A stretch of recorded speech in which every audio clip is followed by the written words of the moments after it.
settings. Yeah, we just wasted 6 minutes of our 30-minute interview. I'm so sad. Are we actually live this time? Settings. Oh, we're actually live this time. We've done it. We did it. Freaking YouTube. All right, sick. You start, Micahlele. I'm gonna I'll start us off here. So, everybody, welcome to the Engineer.tf post-game show number 3, following week 3 of RGO Highlander. Map tonight was Vigil. The casted match was between Imposters and Squirtye. And today we have with us the engineers from Squirtye and Imposters, Perenne, hailing from Squirtye, and Starfruit66, hailing from the Imposters. It was a hard-fought game, but unfortunately, but Squirtye managed to take out the dub 2-1 in the end. So I'd like to welcome Perenne and Starfruit to the show, and I'd like to also give a shout out to my good friend Mothership for co-hosting with me. Yo. So, heading off of the victory, Perenne, how does your team feel going forward? You know, nice 2-1 victory over the Imposters. The Imposter on a bit of a hot streak. 2-0 in invite without dropping a single round, toppling over tyrants that were projected to be the top or mid of invite, like Team White and White Lotus. So how do you feel taking down the Imposters in this match, Perenne?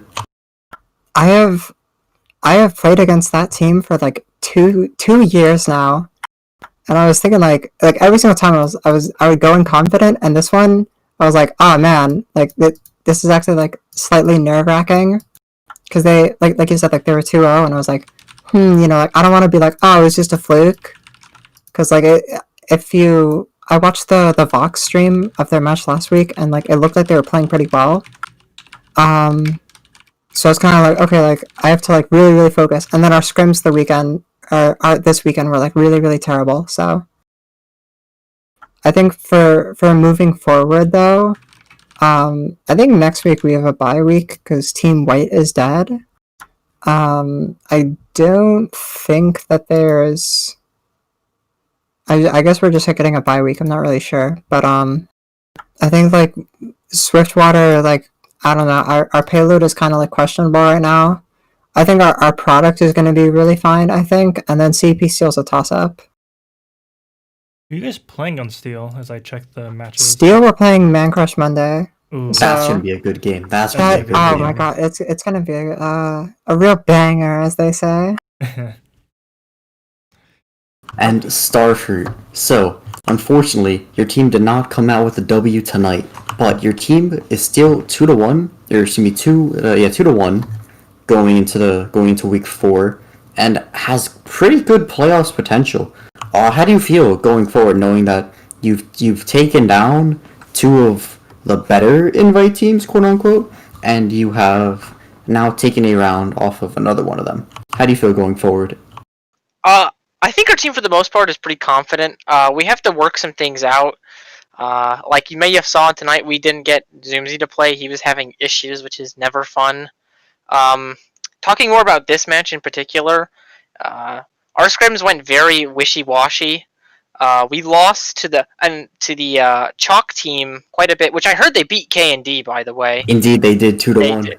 Yeah, I heard Chalk literally carrying the team through Vigil. Actually fucking crazy. So, but we won against them a few times. They won against us a few times, and we just couldn't get that edge in the match, I guess. So, you mentioned not having Zoomzy for your match. What did happen? Because I noticed you had Tacos on Medic, who is, you know, not your normal That's Medic correct, for the past couple of seasons. So what happened with Zoomzy? His audio drivers just stopped working. That's literally, like, we tried Discord, we tried Mumble, we even thought about going to Skype at one point, and nothing worked. He just was cutting out all the time. Like, he would just stop mid-sentence, and then, like, we're like, oh, shit, his thing's gone. So it was like, well, I guess that's too bad. We need tacos. That's extremely unfortunate. Yeah. Do you think that really made the difference? Do you think if you had Zoomzy in your match, do you think it would have given you the edge to take a round over Squirtye and make it 2-1 in your favor? I don't think so, and it's not that like Tacos is better than Zoomzy, because that's not what I'm saying, but I felt like a lot of things that came down to us winning the game were just cleaning up on our damage. You know, Flare, I felt like our combo played really well compared to what our scrims have been like, but our flank, myself included, had really been struggling, just especially having to play against Sandblast and who's your guys' soldier? I'm sorry, I'm like It's blanking. Gel. It's Gel. Yeah, they Gel was like just solo holding side tunnel. We just couldn't push him ever. He would just get like free damage and just get free battalions, which is really frustrating. And Sandblast, even when he's on like funny guns like baby faces, he's still like getting at least one kill. You know, it's just we needed to work on our flank aggression a bit better. And on the note of Sandblast running these funny scattergun weapons, Perenne, how do you feel about having a flank partner and fellow card pusher running every single scout primary in the game for the first two halves? I was told that he did it for a gifted sub. Not 100% sure. I didn't fact check that, but I do think that that's just slightly funny. For the first and second half, I don't think that it made too big of a difference. Just because the issues that we had were mostly like the spy doing a lot of work, which, you know, if Sandblast was on Scattergun instead of Soda Popper, I don't really think that he would have been able to magically shut down the spy now. Alright. And even when he was on the funny Soda Popper Force issue, he still did rather well. 33 and 36, meanwhile Bonesaw only going 25 and 21. So maybe the funny weapons do work out for Mr. Sandblast.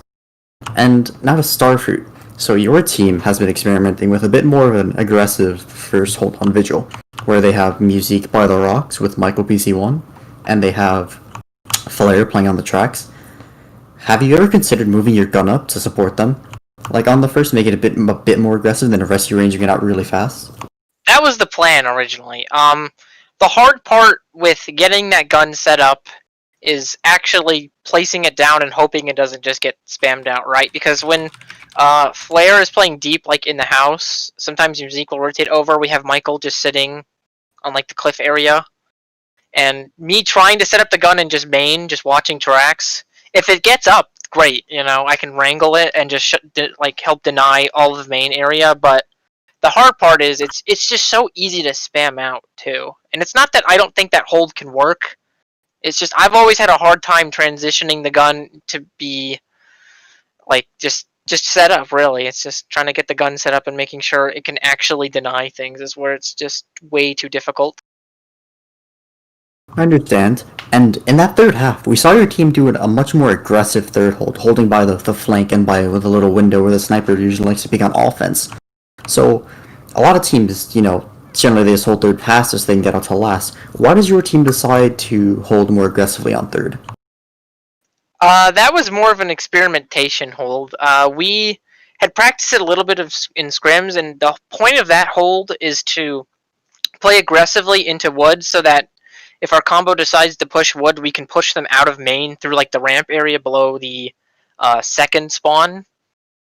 But I feel like it's just overcommitting way too hard, and especially on a class like Engineer, where you're most effective at denying area, it's very hard to position a gun correctly there, and it's just like I don't know. It's just not very good. The more passive hold is better for having a level 3.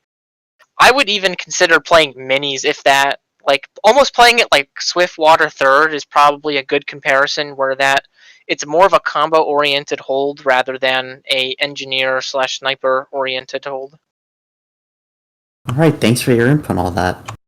And, Perenne, something I noticed about your engineer gameplay on Last is Season 4 when I played with you, you would commonly put the gun in like near the spawn door on Last, on defense, and we would have Fallen sit inside of it, and the Fallen would go nuts. Did Percy ever sit inside, like near your gun or inside of it when you put it back there? Like after you like pulled it from the box, the crate spot? So even during Season 4, I think that spot it's kind of shit. The reason being is that once the cart passes a certain way, like the crate will block the line of sight, so it can't see cart like at all. Like I would really consider it like super duper passive. But the only reason that I would put it there is like if we lost a bunch of people at third, then like there's real I can't put it forward or it'll die, so I need to put it passive. And then if the other team like messes up a push and like they wipe, then I can move it more into like a more active position. Cause I really like the putting it on top of the crates, and I think that like a lot of people do that. But the downside to that, I think, and that was happening in scrims too, is like it can be spammed out if your team isn't like completely set up around it. So whenever I was putting it there, it was mostly just because of like where my team was holding currently and like where we wanted to move it. Mm-hmm. So when we were playing in scrims, we'd have our team be sitting on left, and then sometimes Honesty would call for us to hold it on the right, and then I would just have my gun like be really, really passive and watching the left side, and then my team would hold all of right. All right. Thank you for your input on this on those sentry spots and how your team plays around them. So, question to both engineers. So, as your resident spy main and the rise of the enforcer in use, something I know is rather effective is spamming the enforcer from big door and just rolling any gun that just sits on crates, even at the back of spawn. Well, what do you guys think is an effective way to deal with the enforcer in general, but especially on visual, it's just so strong. Starfield, let's hear from you first. I mean, yelling and hoping your teams does something is usually a good place to start, right? So here's the thing, right? Kill it. Yeah, like the thing with is like a smart spy will know to get out of range if he's gonna do enforcer gimmicks, because it doesn't matter how close he is, he can still do decent damage and treat the gun as it's a 216 health gun rather than a wrangled like 700 plus health gun. So it like you can do what you do your best, but like there's not much you can do ultimately. You can obviously try to wrangle them out and hope you can kill them or have someone rotate fast enough, but it's so unreliable and so frustrating. It's like one of those things you just kind of like, not much I can do. It's like Sniper almost, if you think that's probably the best way to think about it. I'm trying to think. I don't recall, did either spy run Enforcer during the game? I don't pretty sure Dave so. didn't. I don't know about Dave was having too much fun with Deadbringer. For sure. According to logs, neither of them won Enforcer, but it is a very strong possibility. Yeah, that's something. Yeah, go.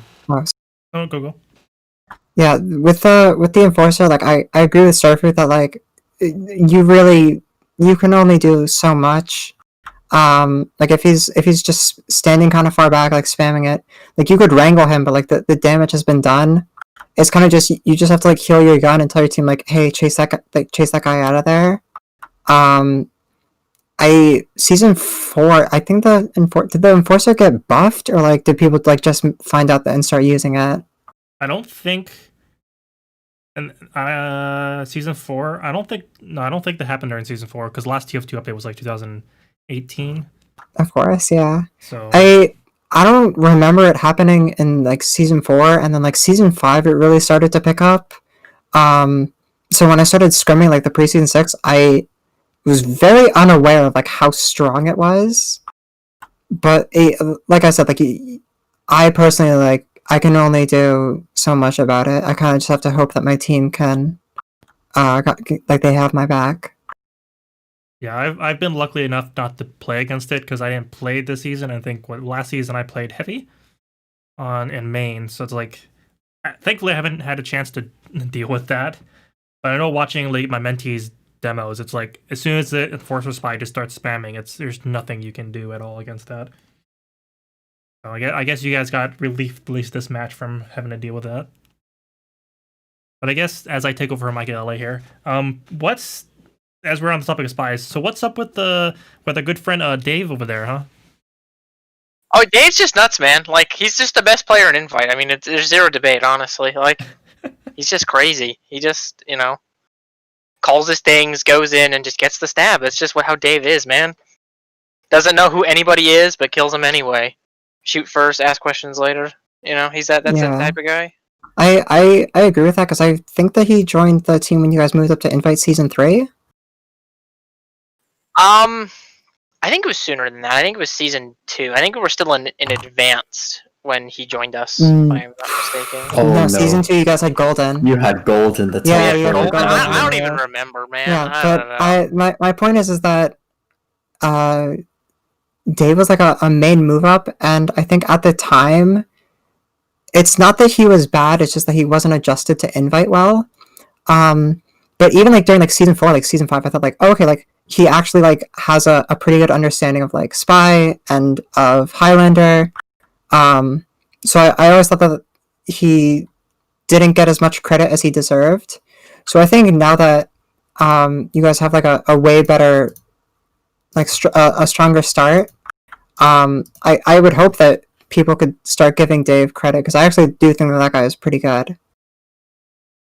Yeah, no, I definitely agree. Watching Dave go off in that second half when you guys were trying to push was pretty fun to watch. He would just go for a stab, dead ring out, go flip back around, get another stab, and honestly, like I don't know, like if Dave wasn't there, I don't know if like you guys would have been able to hold that. Like I really do think Dave was pretty much the reason you guys won that second half there, Starfruit. Like, how were you guys trying to deal with that, Perenne? Because like watching that was just like he was just not messing up at all. He was just getting in and out really easily. Yeah, it was a lot more of like watching corners and paying attention to like spy times, because I think that like one of the things that our team does a lot is we'll say like, oh, okay, spy time, like get ready for spy. We'll say it, but then we won't actually like do anything different. So for the third half, during the break between the second and third half, we were talking about like, okay, like what's going on, and we decided like, okay, like the biggest problem right now, like the most obvious problem right now is Dave. So as long as we're checking our backs constantly, we're watching for the timings, like then we can adjust, and then we can start to like change what we do. Mm-hmm. No, And speaking of Dave, I actually just got a Steam message from our good pal Dave. And for as most people don't know, maybe Starfruit knows, me and Dave shared a touching moment on the Vigil Hill during our scrims on Saturday. And he messaged me on Steam just about now. He said, "I tried, I did it for you, my love. I will never forget our time together on that hill, when our eyes crossed paths like shooting stars. My love is like tears in the rain." And that's our message from Dave. I think it's a very powerful message from our good pal Dave, especially since he tried so hard to get the dub tonight. Yeah, that's. I think we need screenshots of that, Micah. Like we need to put that on an Engineer.tf sticker or something. I think. You want it? I'll do it. Yo, we're gonna throw. Let's get that to me. I'm gonna put that on the thing here. Will do. I'll send it over Discord momentarily. Awesome. And I guess moving forward from that, one thing I really want to talk about is kind of how did that. I mean, ignoring like we talked about Dave a lot, as you can already tell, but Starfruit, you guys' second defense was really interesting to watch, because I think you guys did the locker hold on the third, right? I think third half. Yeah, just the third half they held third like that. But I think second was when you guys kind of held kind of way back on the right, and then kind of kited in and came back in when you guys were about to lose it, or was that last? I'm trying to remember, but perhaps you can remember since you actually played the game there, Starfruit.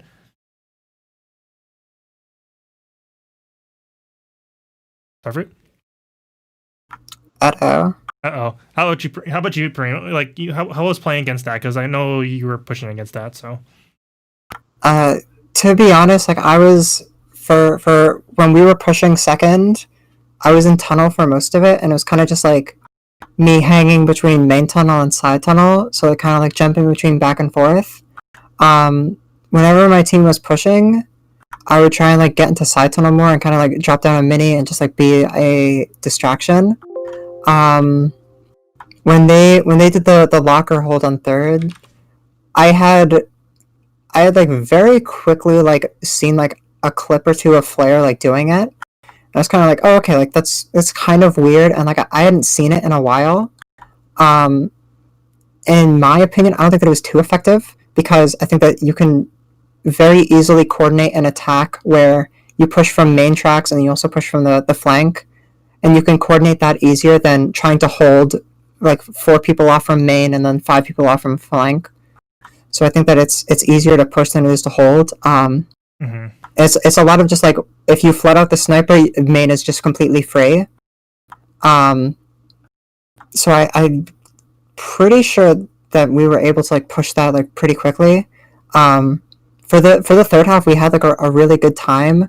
So I think that the unorthodox hold like kind of worked out in the sense of like it at least like threw us off for a minute.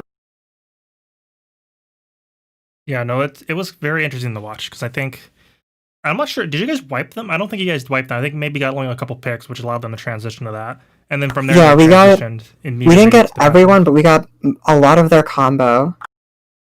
Because I was saying like I specifically remember that I don't remember who, but somehow we got a medic pick because we had full ad to push last, and then we messed up one push. Because we capped like 3 points in 3 minutes, and then we finished the cap off with I think it was 5.5. Which this is the third half, right? Yeah, for the third half. Yeah, you guys. Oh shoots, I have notes, but I don't remember the timing for that at all. Yeah, it's something like 5 minutes. I want to say for sure. Yeah, it was. I'm pretty sure it was 5.5 because I told my team when we were starting up our defense, like, guys, we just need to not troll for 5.5 minutes and we'll win the game. Yeah, like that worked out pretty well for you guys there. At least on that third half, you guys really pulled it together. Because like I think as we were talking about bantering beforehand, before things started, I think I think what you said was Dave was really going off like the first and second half, but like the third half, you guys really shut him down, and I think he went 7 and 17 or something, compared to the other ones where it was 17 and 7. He went the third half. He went 7 and 17. But even though we had a bad half for that time, he top fragged for his team for in the combined. Yeah, he tied for top scorer with Arts at 14, and then he also had the highest DPM for their team as well, with 414 versus Arts' 428. So he was doing a lot of work. Yeah. Sure. It was 5 med picks too, which are like those are like all like really important. Oh yeah, and I think one question as we try to get Starfruit back in here, hopefully soon. How did that first half go? Because you guys got captain with 444, which Vigil's a fast map, but like that's like just stupid fast. Yeah, it was a lot of like during our scrims, like we got rolled so bad that like if we did cap all 4 points, then it would be like a really long time. So it's kind of just like, oh, okay, like they've given us this space. Now go, take it, like push forward. Like Sandblast and I will take the cap. You guys just walk forward. So I was trying to like get that mentality. And I think for the weekend we had Arts Hispanian. He was gone, so we had Sandblast on demo, and then we ran Ninjax on Scout. So once we had like our main roster back, it was a lot better because we could get into that pace of like, this is a really like steamroll map. Like we could roll this really easily, but we have to like actively, if they're down a bunch or if they don't have everything set up, then you guys have to like take the space and like walk forward. Yeah, no, and you guys doing that, like you guys did a really good job with that. I think you guys won every single push that you guys went. Like first, obviously throw away, but then second, you guys just walked in and took it. Third, you just walked in and took it. I think you guys had a little bit delay in last, but I think you guys basically did the same thing. We just kind of walked in and took it like every single time, which led to that really fast time. Like I don't think it's the fastest time ever on Vigil, but it's definitely faster than I've seen, at least for invite games. It's definitely the fastest from these matches from today. And I think because we had a. Where the heck did Starfruit go? You might have listened. His monitor just died. Uh-oh. Thanks. Big sad. I guess we can rips in chat for Starfruit. Big sad. Finish what you were saying there, Perenne, as we cry. Tears. In the first half, if you sort by deaths, the top is Michael PC1. So like, if your sniper is shut down that hard, like obviously it's gonna be easy. since Sniper and Highlander, oh my god, LUL. And then we had like more Ubers and stuff. We had more healing per minute. We had a lot more kills. The damage was actually like kind of even, which I think is interesting, but it felt just like everything was going our way. Yeah, and I can definitely agree to that. I think as far as that goes, like I know one thing I was interested in seeing as well, like once you guys flipped over to defense, like obviously you guys did the passive hold and you didn't do the forward aggressive holds for first. But like on second, you kind of I know for me, the meta is always kind of build a sentry a bit far forward, like on that wooden porch area for second. But both you and Starfruit built kind of passively more farther back. Any reason for that? Yeah, so technically speaking, I couldn't remember the meta, but I actually do think that like the passive one was fine. Just because if you put it forward, I think that like it can be spammed from hill a lot easier.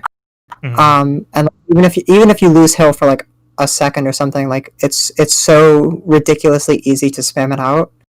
And then even if I was sitting on my dispenser a lot behind the shed. So I think if I'm close enough, like shooting the gun with like splash damage could hurt me too.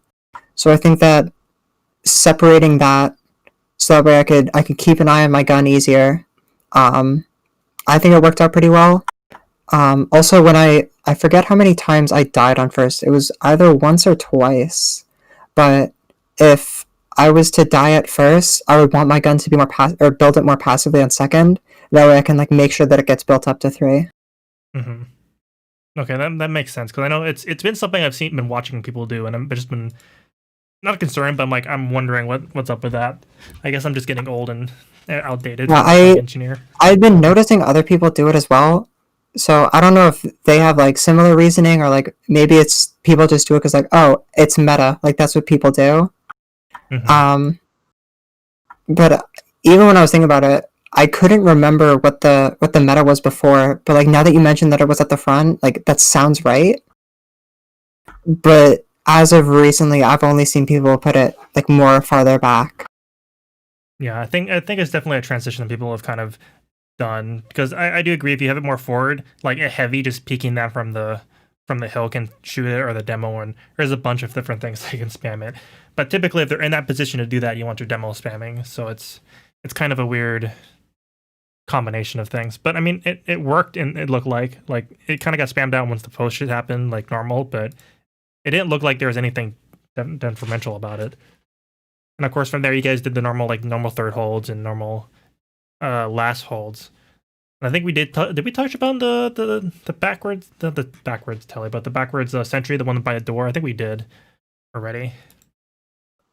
Which point? Last. Yeah, Micah brought that up with the sentry by your spawn door compared to on the crate. Yeah, we did. Did you have any other questions, Micah? Because I'm trying to remember what my other questions were. Just some of the questions that I said already. Well, I don't have any other questions like for the engineers, but I remember I talked about, Sandblast running the funny weapons, the aggressive hold on third with the gun, you can't really have an aggressive gun on third, the passive gun on last in the spawn door. Ooh, actually I do have something new. So something MCM actually did on Visual Lost was they put a teleporter, like, onto that little right side flank, so their heavy could take it. No, not even there. They would just take the telly to go up there, and then the heavy plays up there. Like the heavy plays on the... you just like rotate easier? Yeah, so you can just take the telly, and then maybe you can get a funny telefrag. Yeah. Instead of having to go all the way around. I know one thing that I really like to do on Upward is like, I always find it funny if like we're holding second, I'll just place a telly exit somewhere random, and then not build an entrance until we're holding third. And then I'll just tell Joe, like, okay, take this telly and drop the medic. Like, that's like, it's kind of like funny cheese stuff. But I feel like on Vigil you can't do that because there's no like place to hide tellies. And that makes me sad. There's definitely places to hide tellies. You seem to discover them. I'm trying to think of ones. The ones I can think of is like, if you're like maybe on third, like way back in the flank by where their spawn is. Yeah, you could probably do it on third, but I think that like, how would you be able to get there as an engineer when you're holding third? Because Yeah, normally have to, you don't cross past tracks to like get to the flank. Yeah, that's kind of Maybe you wipe if the other team if and they you do wipe, 20. but Yeah, I can't think of any other places because first there's no places to put it that can't be found pretty easily. yeah. I mean, you could probably put it in like in the flank in that little tunnel area underneath the house, but like if they go in their area at all, they'll see it. Huh. And Micah's gonna come out here and like Yeah, after the yeah, stream I and be think like, something in a game mode that has 9 people, like if they just spread out at all, eventually they're gonna find things. yeah, no, for sure. And I think this Vigil in general is just not a very big map, so it's difficult to even try and hide things in places. Like the only reason I think that third spot would be useful is just because there's a little bit of an area you can hide it in, but usually the soldier goes up there anyway, so if he turns around, he can see it, which is unfortunate. I think the only other thing I wanted to definitely touch upon was Gel, because I think he ran battalions the entire time on defense, right? Yes. I don't know if it was full time, but it was definitely like a majority of it. And that's I mentioned it to him because I said like, oh, like you should run a backpack, and he said like, oh, like I already do it. But season 25, my team would play where we would have our soldier on backpack, because if they took an Uber exchange into us, we could blow our backpack immediately. Our post Uber is going to be better. So it literally it gave the advantage to defense like all the time, particularly with like repushing after Uber trades, or like if you want to like clear out tunnel, and you can just like get it for free because you can just sit in tunnel and like spam it out. Yeah, and I know that happened a lot, especially on second. I think during that last half, especially like Uber exchange, like full on Uber exchanges. It's not like one team uses and then the other team kind of pushes back. And no, it was full on like trades and everything. And you guys like completely wiped them like both times, or like 2 or 3 times, I think. On the Yeah, second hold. Backpack is really good on this map. Yeah, well, I'm definitely feeling that like 100%. Like the amount of times, I think even like on last when they almost capped there at the end, like it was Gel coming with the battalions that basically saved it. Or was that last? No, that was the second half, I think. Right before they capped it, like right at the end there. I'm trying to remember. Micah, you remember? Yeah, I thought it was Wise with the banner on last. Was that that Wise? saved it. I think I that think was it Wise. was. I'm trying. I think it was the third half, and I think it was Wise, and you guys were pushing forward, and you guys almost capped it, but then Wise came in with the battalions blocking you guys off. I think, but you guys did cap it in the end. Yeah, Sure. I think in like in the second half, we had like 45 seconds left to push first, and it was kind of just like, I think that we already like exchanged, so it's just like a dry push, and like having like a backpack there, it gives whatever team has the backpack like such a huge advantage. Like it's you have to try to lose that. Yeah, no, it's stupidly strong for sure. It prevents you from taking crits and reduces damage incoming by like 20%, I think. So that's a lot when you really think about it. And you also can't get headshot. Yo, yes. Yeah, I think that's like the best part, especially because like the game mode is so dominated by snipers. Yeah, That, anything like that counters if you that. really take away like the best class, like you're basically fighting an 8v9, because like the most that you can do is like, I don't know, like 100 damage, and that's after like a fully charged body shot. Yeah, no, it's definitely really strong. And then I think that's all for my questions. Like the only thing I have to think of is, why does Sandblast call you Panera Bread? But other than that, Oh, that's a good question. Dude, like the first day I tried out, I messaged Hino like, "Yo, Hino, like I'm LFT, like you need a player, LOL." He was like, "Yeah, like play like this night." I joined the Mumble. It's the first thing he says. wow, that's funny. Like I don't Like even that's like my first interaction with this person. Panera Bread. There have been like like 3 times where he actually calls me Perenne. It's weird. He'll like do it in comms, like he'll do it in matches. How do you say your name properly? Because I think I have Perenne. to call you Perenne. Okay. 'Cause I think I call you Perrine because that's just 2 N's in my brain. It tomato sort of thing. I don't really care. It makes sense, you know. Impastas, imposters, same smell. Okie doke. I think that's all for my questions. I'm not sure if the audience had any questions. I haven't seen any fly in yet today. I guess, did you have any other questions, Micah? I don't think so, yeah. I've got nothing else. Okay, so I guess we'll kind of close off with the closing question I usually ask everyone. What was your favorite point, I guess, in the match, and what was your least favorite point? Or you can do least and then favorite. My favorite point, we were in the third half on defense. They had to cap second, and they had like 2 minutes left. So we're kind of like, okay, like this is basically dead time. So we had a lot of like really like scrappy second holds where like we would lose a player, but like they would kill 3 cart pushers, and then like someone else would make like a hero play. So I had my gun on tracks, and I was like, okay, it's time to take this out. Like we had finally lost the point after putting up an extra fight for like a minute. And I picked up the gun, and because I was on Rescue Ranger, it gave me like I was marked for death. And Wise shoots me, and the way that I surfed like from tracks by like the tiny health pack on way back on second, and I fell off the cliff. Did you like die falling off the cliff, or did like the damage killed you? I died falling off the cliff. Like that. It was kind of bad. That is. I thought that it was hilarious. No, that sounds amazing. I didn't see that on stream. I'm surprised I didn't see that happen. I should have been able to see that. How about your least favorite moment? I guess the least favorite moment is when at the end of the second half, like it was like the desperation push, and I had been thinking about like, oh man, like what if it was like upward first or upward last, where like you could put down a leveled gun as like a desperation thing. Mm-hmm. And I had literally tried this before, so it's kind of just like, yeah, now's a good time to try it. Might as well. So I put down a gun on first, and we had like I started building it at like 45 seconds, so I was like, oh, I don't know if this is a good idea. The other thing that messed me up was like I put down a gun at main, and I think that like it got 2 kills, but it wasn't kills that like really mattered or like were important. Mm-hmm. The other thing is that I was stuck on Rescue Ranger, so I just start Rescue Rangering their team and die.